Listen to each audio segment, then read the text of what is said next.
નમસ્કાર, પ્રણામ, સ્વાગત છે તમારું એક નવા વિડીયોમાં।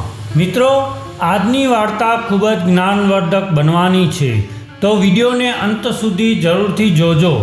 તો ચાલો શરૂ કરીએ આજની વાર્તા। હું ઓસ્ટ્રેલિયામાં જોબ કરતો હતો। દર મહિને કોઈ અજાણ્યો વ્યક્તિ મારી પત્નીને 2 લાખ આપી જતો અને કહેતો કે આ પૈસા તારા પતિએ મોકલ્યા છે। મારી પત્ની મને ફોન કરીને કહેતી હતી તો હું પરેશાન થઈ જતો, કારણ કે છેલ્લા 1 વર્ષથી મેં મારી પત્નીને કોઈ પૈસા નહોતા મોકલ્યા। મને તો અહીંયા કામ જ નહોતું મળી રહ્યું। આ વખતે તે વ્યક્તિએ મારી પત્નીને 50 લાખ આપ્યા તો મારી પત્નીએ એક નવું મકાન ખરીદી લીધો। જ્યારે મારી પત્નીએ મને વિડીયો કોલ પર તે મકાન બતાવ્યો તો હું તે જ ક્ષણે ઇન્ડિયા આવી ગયો, પરંતુ મારું દિલ ફાટી ગયું જ્યારે તે વ્યક્તિએ, મારું નામ કુલદીપ છે, મારા પપ્પા મિસ્ત્રી હતા, એકવાર કોઈનું ઘર બનાવતી વખતે તે લપસી ગયા અને બીજા માળેથી જમીન પર પડ્યા તો તેમનો પગ ભાંગી ગયો। કામ થોડા સમય માટે બિલકુલ બંધ થઈ ગયો અને જે બચતના પૈસા હતા તે સારવારમાં ખર્ચાવા લાગ્યા, જેના કારણે ઘરમાં ભૂખ્યા રહેવાની સ્થિતિ સર્જાઈ। મેં હોશ સંભાળતા જ પપ્પાને મદદ કરવા માટે નાનું મોટું કામ કરવાનું શરૂ કરી દીધો હતો। જ્યારે પપ્પાને સારું થયું તો તે ફરીથી કામ પર લાગી ગયા, પરંતુ તેમની પહેલાં જેવી સ્થિતિ નહોતી રહી, એટલા માટે ઘરની પરિસ્થિતિ પણ સારી નહોતી થઈ। પરંતુ જ્યારે હું જવાન થયો ત્યારે પોતાના પગ પર ઊભા થવાને કાબિલ થઈ ગયો હતો અને એટલું કમાઈ લેતો હતો કે ફરીથી ઘરમાં ક્યારેય ભૂખ્યા રહેવાની નોબત નથી આવવા દીધી। મારા લગ્ન મારી માએ પોતાની બહેનપણીની પુત્રી કમળા સાથે કર્યા હતા। મારી પત્ની ઉંમરમાં મારાથી થોડી નાની હતી, પણ તે ખૂબ જ સમજદાર અને સારી રીતભાતવાળી છોકરી હતી। લગ્નના થોડા દિવસ પછી જ તેને આખું ઘર સંભાળી લીધો હતો। મેં પણ હવે 2-3 જગ્યાએ કામ શરૂ કરી દીધું હતું, જેથી ઘરની પરિસ્થિતિમાં સુધારો લાવી શકું। લગ્ન પછી અમે થોડો સમય હસતા હસતા વિતાવ્યો અને આ સમય દરમિયાન અમારે ત્યાં પહેલાં 2 જોડિયા દીકરીઓનો જન્મ થયો અને પછી એક બીજી દીકરીનો પણ જન્મ થયો હતો। આ ત્રણેયના આવ્યા પછી ઘરમાં બધા વ્યસ્ત રહેવા લાગ્યા હતા અને તેમની નાની નાની તોફાનોની મજા માણતા હતા, પરંતુ પછી પરિસ્થિતિએ વળાંક લીધો। મારા પપ્પાને કોઈનો મોટો ઘર તૈયાર કરવાનું કામ મળી ગયું। અમે નહોતા જાણતા કે આ મોટું કામ મારા પપ્પા માટે એવું અપમાન લાવશે કે અમારો આખો ઘર બરબાદ થઈ જશે અને અમે આખી જિંદગીમાં ફરીથી ક્યારે ઊંચા નહીં આવી શકીએ। પપ્પાએ ઘર બનાવવામાં વ્યસ્ત થઈ ગયા અને પહેલાં કરતાં વધારે મહેનત કરવા લાગ્યા, પરંતુ એક દિવસ તેનાથી એક એવી ભૂલ થઈ જેના કારણે તેમની બધી મહેનત પાણીમાં ગઈ। લગભગ 3 મહિના સુધી મહેનતથી કામ કરીને પપ્પાએ એ ઘરનું માળખું તૈયાર કરી લીધું હતું અને એ ઘરના 2-3 દરવાજા બીજા બનેલા મકાન બાજુ પણ ખુલતા હતા। પપ્પા ઘણીવાર મોડે સુધી એકલા કામ ઉપર લાગેલા રહેતા હતા। એક દિવસ પપ્પા પોતાની સાથે અન્ય મજૂરો સાથે કામ કરી રહ્યા હતા, ત્યારે ઘરનો માલિક આવ્યો અને તેને પપ્પાને કહ્યું કે પરિવારના તમામ સભ્યો ઇમરજન્સીના કારણે ક્યાંક જઈ રહ્યા છે। પપ્પા અને તેમના મજૂરો જો ઈચ્છે તો તેમનું કામ છોડીને જઈ શકે છે, કારણે તેમના પાછા ફરવાની કોઈ માહિતી નહોતી। પપ્પાએ જોયું કે હજી આખો દિવસ બાકી છે અને તે લાલચમાં આવી ગયા કે દિવસ ખરાબ કરવા કરતાં સારું છે કે તે કામ કરતા રહે। પપ્પાએ ઘરના માલિકને કહી દીધું, તમે શાંતિથી તમારા બાકીના ઘરને બંધ કરીને જતા રહો, પપ્પા પોતાનું કામ પૂરું કરીને જ પાછા જશે। ઘરના માલિકે માથું હામાં હલાવી દીધું અને તે લોકો પોતાનું ઘર બંધ કરીને ચાલ્યા ગયા। તે દિવસે મજૂરો પણ સમયસર ફ્રી થઈને ચાલ્યા ગયા હતા અને પપ્પાએ દિવાલોનું પ્લાસ્ટર કરવાનું એકલા કામ ચાલુ રાખ્યો। તે પૂરું થયા પછી પપ્પાએ પોતાનું કામ બંધ કર્યું અને ઘરના દરવાજાને તાળું મારીને ઘરે પાછા આવતા રહ્યા। તે રાત્રે તેમને ખૂબ વિશ્વાસ હતો કે જલ્દી કામ પૂરો થઈ જશે તો તેમને પૈસા મળી જશે। મારે ત્યાં થોડા દિવસોમાં ચોથા બાળક આવવાનો વારો હતો। મોડી રાત સુધી બધા ઘરના સભ્યો બેસીને ઘરમાં આવનારા નાના મહેમાન વિશે વાતો કરતા રહ્યા અને પછી પપ્પા થાકીને સૂવા જતા રહ્યા અને સૂઈ ગયા. બીજે દિવસે સવારમાં અમારી આંખ દરવાજાના ખટખટાતા અવાજથી ખુલી હતી. બધા ઊભા થઈને રૂમની બહાર આવી ગયા હતા. જ્યારે મેં જઈને દરવાજો ખોલ્યો તો મારા હોશ ઉડી ગયા, કારણ કે સામે પોલીસ ઊભી હતી. તેમણે પપ્પા વિશે પૂછ્યું હતું. તે દરમિયાન પપ્પા પણ દરવાજા ઉપર આવી ગયા હતા. જ્યારે પપ્પાએ તેમના સવાલ પર પોતાનો પરિચય કરાવ્યો તો તેમણે કહ્યું કે તારે અત્યારે અમારી સાથે પોલીસ સ્ટેશન આવવું પડશે. અમે બધા ઘરના લોકો આ સાંભળીને ગભરાઈ ગયા હતા. જ્યારે મેં ગભરાયેલા સ્વરમાં તેમને કારણ પૂછ્યું તો તેમણે પહેલાં તો મારી સામે અજીબ નજરે જોયું અને પછી જે વાત કહી તેનાથી હું સ્તબ્ધ થઈ ગયો. અમે બધા પણ પપ્પાની ભૂલ જાણ્યા પહેલાં એ ખોફમાં પડી ગયા હતા કે જો પોલીસ પપ્પાને કોઈ આરોપમાં લેવા આવી હશે તો તેમનાથી છુટકારો મેળવવો મુશ્કેલ થઈ જશે. પપ્પાના વારંવાર પૂછવાથી પોલીસવાળાએ અમને જણાવ્યું કે પપ્પા જે ઘરને બનાવી રહ્યા હતા ત્યાંથી સારું એવું સોનું અને પૈસા ચોરી થઈ ગયા હતા. તેમણે જણાવ્યું કે ચોર નવા બનેલા મકાનમાં ઘૂસ્યો હતો અને પાછળનો જૂનો દરવાજો તોડીને ઘરમાં આવ્યો હતો અને સરળતાથી તમામ સામાન ચોરી ગયો હતો. પરિવારના સભ્યોએ પૂરો આરોપ પપ્પા અને તેની સાથે કામ કરતા મજૂરો પર લગાવ્યો હતો. તે ઘરના માલિકે પોલીસને જણાવ્યું હતું કે મિસ્ત્રી મજૂર આખો દિવસ ઘરમાં ઘૂસેલા રહેતા હતા અને દરેક વસ્તુનું નિરીક્ષણ કરતા હતા અને જ્યારે તેઓ ઇમરજન્સીના કારણે ઘરની બહાર ગયા ત્યારે મિસ્ત્રી મજૂર તકનો લાભ લઈને ત્યાં જ રોકાઈ ગયા હતા અને તેમના જતા રહ્યા પછી સરળતાથી ચોરી કરી લીધી. પપ્પા કસમો ખાતા હતા કે આ બધા ખોટા આરોપ માત્ર છે. તેમણે એ ઘરનો 1 રૂપિયો પણ નથી ઉઠાવ્યો અને આ વાત હું પપ્પાના કયા પહેલાં જાણતો હતો. મારા પપ્પાએ મુશ્કેલ સંજોગોમાં પણ ક્યારે ચોરી કરવાનું નહોતું વિચાર્યું. અમે ઘરમાં ઘણી વખત ભૂખ્યા રહ્યા હતા. જો ત્યારે પણ આ ગુનો નથી કર્યો તો પપ્પાને શું જરૂર હતી કે આવું કરે? જો કે અત્યારે અમારા સંજોગો પણ સુધરી ગયા હતા. ત્યાર પછી પોલીસે અમારા આખા ઘરની તપાસ શરૂ કરી અને ચોરીનો સામાન શોધવા લાગ્યા. ઘરમાં સોનાની એક કડી પણ હાજર નહોતી. જ્યારે કાંઈ ના મળ્યું તો પોલીસવાળાઓએ મારા પપ્પાને કોલરથી પકડીને ખેંચીને ગાડીમાં બેસાડ્યા અને ત્યાંથી લઈ ગયા. તે દૃશ્ય મારા જીવનનો સૌથી ખતરનાક દૃશ્ય હતું. મને એવી તકલીફ તો ક્યારેય નહોતી થઈ જ્યારે મારા પપ્પા સાથે અકસ્માત થયો હતો અને તેઓ લોહીથી લથપથ હોસ્પિટલમાં પહોંચી ગયા હતા.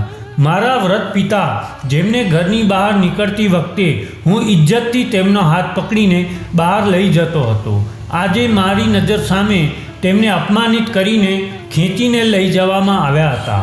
આપણા કાનૂન અને કડક પાત્રોમાં ઇજ્જત પૈસાની છે. અહીંયા ઉંમરની મર્યાદા કોઈમાં પણ નથી અને કદાચ આ જ કારણ છે કે આપણો દેશ ક્યારેય પ્રગતિ કરી શકશે નહીં.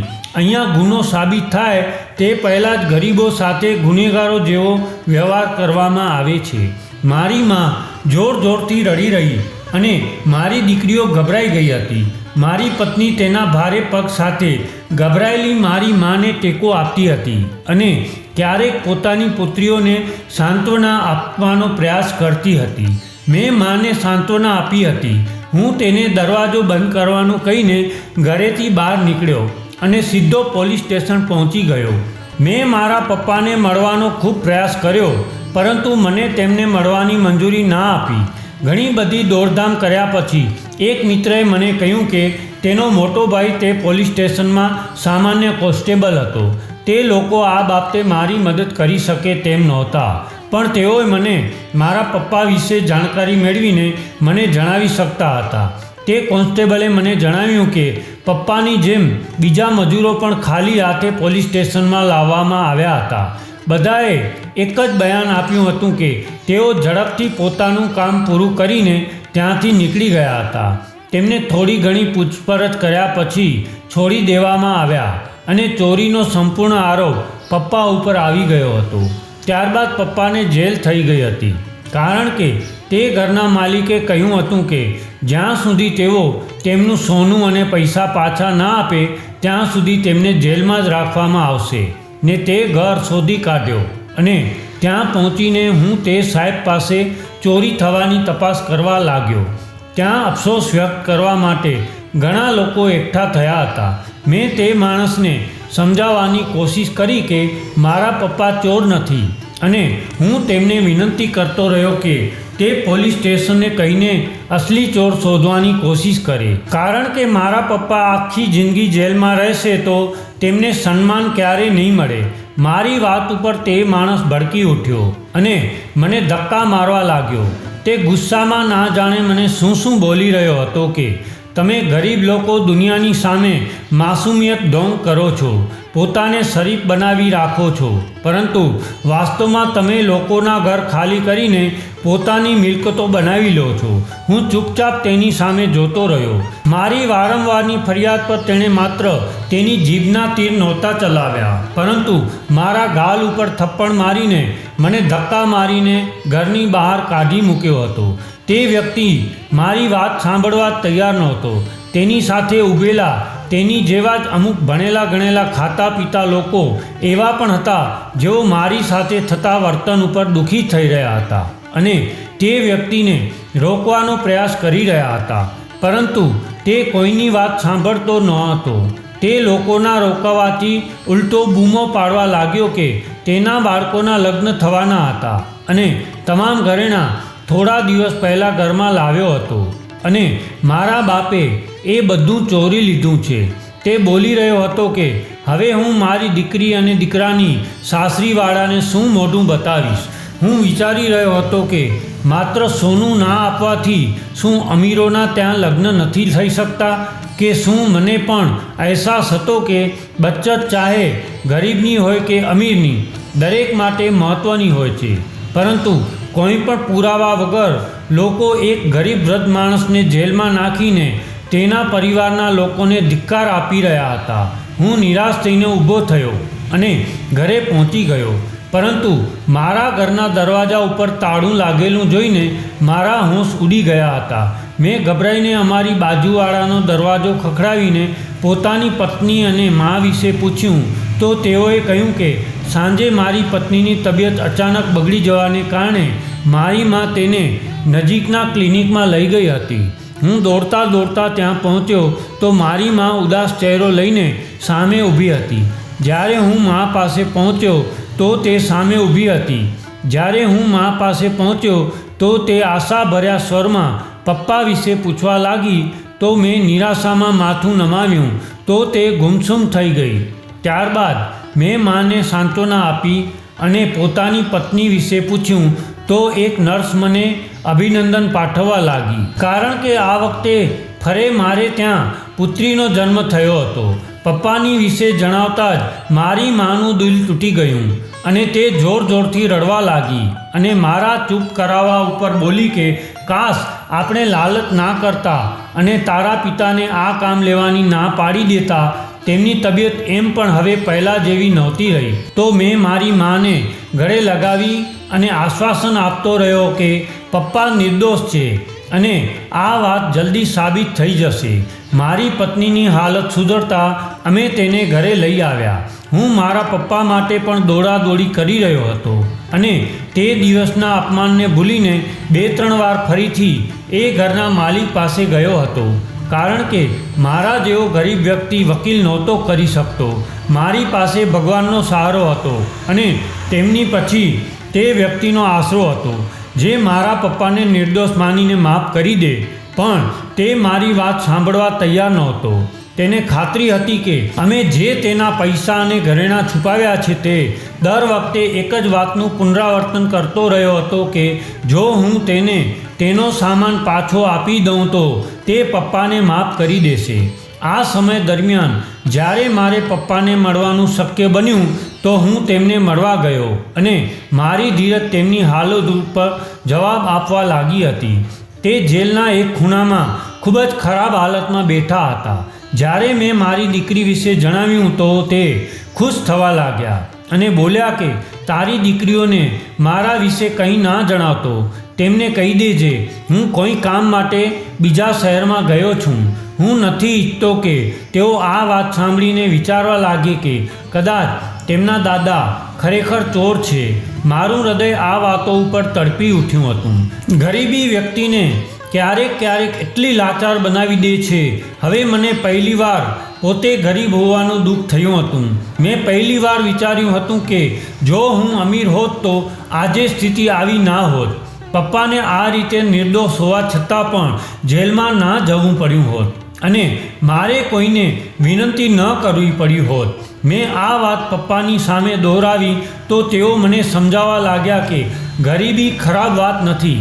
વ્યક્તિઓની સ્થિતિ અને તેમની જિંદગીને નક્કી કરવાવાળા ભગવાન છે અને ભગવાન ક્યારેય અન્યાય નથી કરતા. અને ગરીબીને ગાળો આપવાવાળા તો આ અમીર લોકો છે જેઓ ગરીબોને ગુનામાં ફસાવીને પોતાને હોશિયાર અને બહેતરીન વ્યક્તિ સમજી બેસે છે. હું મારા પપ્પાને સાંત્વના આપીને પાછો આવતો રહ્યો હતો અને તે પછી મારે પૂરા 1 વર્ષ પછી મારા પપ્પાને મળવા માટે જેલમાં જવું પડ્યું. પપ્પાને પાછા ઘરે આવવાનો મોકો નહોતો મળ્યો. જેલમાં રહીને તે બીમાર અને કમજોર થઈ ગયા હતા. હું મારા માતા પિતાની સમસ્યાઓથી ખૂબ જ ચિંતિત થઈ ગયો હતો.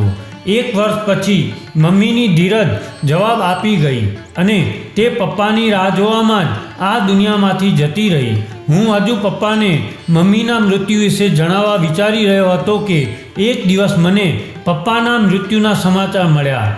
તે બંને દુનિયાવાળાના અપમાનથી કંટાળીને ભગવાનની પાસે જતા રહ્યા હતા અને હું તેમની પાછળ દુઃખને દિલમાં દફનાવીને મારી પત્ની અને બાળકોના ભરણ પોષણ માટે મહેનત મજદૂરીમાં લાગી ગયો હતો. પરંતુ ના જાણે કિસ્મતને શું મંજૂર હતું કે મારું કામ બધી જગ્યાએથી પૂરેપૂરું સમાપ્ત થવા લાગ્યો. મેં 2 વર્ષ ખૂબ જ મહેનત કરવામાં લગાવ્યા હતા, પરંતુ તેમ છતાં ઘરમાં ભૂખમરાની સ્થિતિ સર્જાઈ હતી. પોતાના માસૂમ બાળકોને ભૂખથી પીડાતા જોઈને હું થાકી ગયો હતો અને લોકો પાસેથી વ્યાજે પૈસા લીધા અને પૈસા ભેગા કરીને ઓસ્ટ્રેલિયામાં પહોંચી ગયો. હું મોલમાં સફાઈ કામદાર તરીકે કામ કરતો હતો, પરંતુ હું પૈસા ઘરે મોકલાવી શકું એટલો કાબેલ નહોતો થઈ શક્યો, કારણ કે જે વ્યક્તિએ મને આ કામ ઉપર લગાવ્યો હતો તે છેતરપિંડીથી મારો અડધાથી વધારે પગાર પોતે લઈ જ રહ્યો હતો અને આ જ વાત મને પરેશાન કરતી હતી. પરંતુ એક દિવસ પત્નીએ ફોન પર કહ્યું કે મારા દ્વારા મોકલવામાં આવેલા 2 લાખ રૂપિયાથી તેણે અમારી દીકરીઓ માટે ખરીદી કરી છે અને નાનું મોટું દેવું પણ પરત ચૂકવી દીધો છે. હું આ સાંભળીને આશ્ચર્યચકિત થઈ ગયો હતો, કારણ કે મેં તો તેને 1 રૂપિયો પણ નહોતો મોકલાવ્યો. મારી પત્નીની ખુશી અને મારી દીકરીઓના ખિલખિલાટ ઉપર હું સાચું કહી નહોતો શક્યો અને ફોન કાપીને વિચારમાં પડી ગયો. આ વાતને હું હજુ ભૂલી નહોતો શક્યો કે બીજા મહિને ફરીથી મારી પત્ની મને એટલી જ રકમ મળવાનું જણાવ્યું અને કહ્યું કે કોઈ વ્યક્તિ તેને પૈસા આપી ગયો છે અને તેણે કહ્યું કે આ પૈસા તારા પતિએ મોકલાવ્યા છે. હું મારી પત્નીને રોકવા માંગતો હતો, પરંતુ દરેક વખતે મારી પુત્રીઓ તે પૈસાથી પોતાની કોઈ જરૂરિયાત પૂરી કરીને ખુશીથી જણાવતી તો મારું મોઢું બંધ થઈ જતો. પરંતુ જ્યારે લગાતાર ઘણા મહિનાઓ સુધી આ રીતે મારી પત્નીને 2 લાખ રૂપિયા મળવા લાગ્યા તો હું વિચારમાં પડી ગયો. ના જાણે તે કોણ હતો જે કોઈ કારણ વગર મારા ઘરે દરેક મહિને મારા નામ પર 2 લાખ રૂપિયા આપી જાય છે.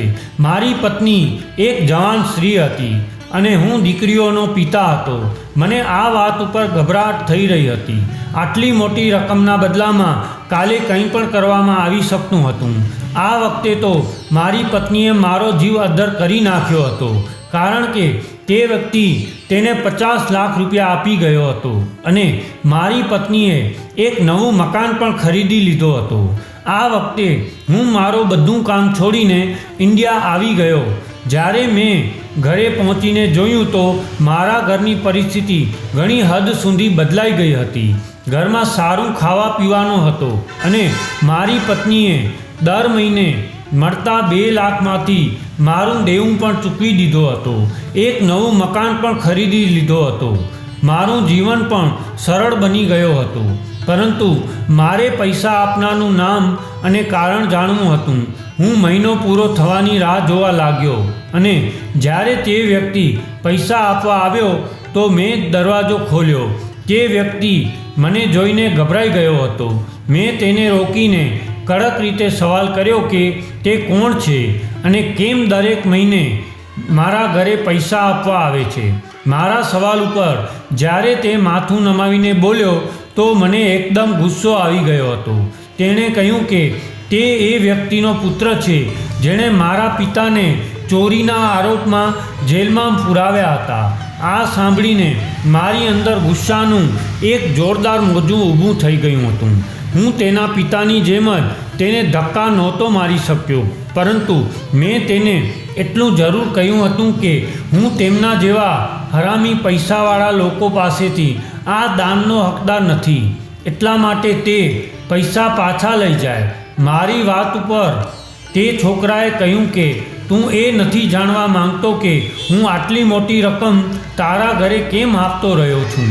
તેના સવાલે મને પોતાની જગ્યાએ જમાવી દીધો હતો. હું તે વાતનું કારણ જાણવા માંગતો હતો. મારા ખામોશ થવાથી તે છોકરાએ મને નીચા સ્વરમાં બધું જણાવી દીધું. તેણે જણાવેલું કારણ મારી સમજની બહાર હતું. હું તે છોકરાને જોઈ રહ્યો હતો અને મારી આંખો આંસુઓથી ભરાઈ ગઈ હતી. તે કહેતો હતો કે જ્યારે તેના ઘરમાં ચોરી થઈ ત્યારે તેને સાંભળીને તે પરેશાન થઈ ગયો હતો. તેણે જણાવ્યું કે તેમના ઘરમાં થયેલી આ ચોરી પાછળ તેની બહેનનો હાથ હતો. તેનો કોઈ છોકરા સાથે ચક્કર ચાલી રહ્યો હતો અને તે પોતાના લગ્નથી નાખુશ હતી. તેણે માતા પિતા સાથે તે દિવસે ઘરેથી નીકળતી વખતે પોતે જ પોતાના પ્રેમીને ઘર ખાલી હોવાનું જણાવ્યું હતું. મારા પરિવારના સભ્યો ઘરની બહાર જતાં જ તે છોકરીનો પ્રેમી તેના મિત્રો સાથે ઘરમાં ઘૂસીને પૈસા અને સોનું ચોરીને ફરાર થઈ ગયો હતો. તે બંનેની વચ્ચે નક્કી થયું હતું કે તેઓ પછીથી ઘરેથી ભાગીને લગ્ન કરી લેશે. પરંતુ તે છોકરો ચોરી કર્યા પછી તેની બહેનને ધોખો આપી ગયો અને તે પાછો ના આવ્યો. ત્યારબાદ તેની બહેનના લગ્ન થઈ ગયા અને લગ્નના 4 મહિના પછી તેનો પ્રેમી તેને બ્લેકમેલ કરીને ઘણા પૈસાની માંગણી કરવા લાગ્યો અને પછી તેની બહેનના પતિને પણ આ વાતની જાણ થઈ ગઈ હતી. તો તેને તરત જ છૂટાછેડા આપીને તેની પત્નીને ઘરે મોકલી દીધી. મને પૈસા આપવાવાળો છોકરો પોતાના પિતાને સમજાવવા લાગ્યો કે તે એ ગરીબ મજૂરને જેલમાંથી છોડાવે કારણ કે તે નિર્દોષ છે.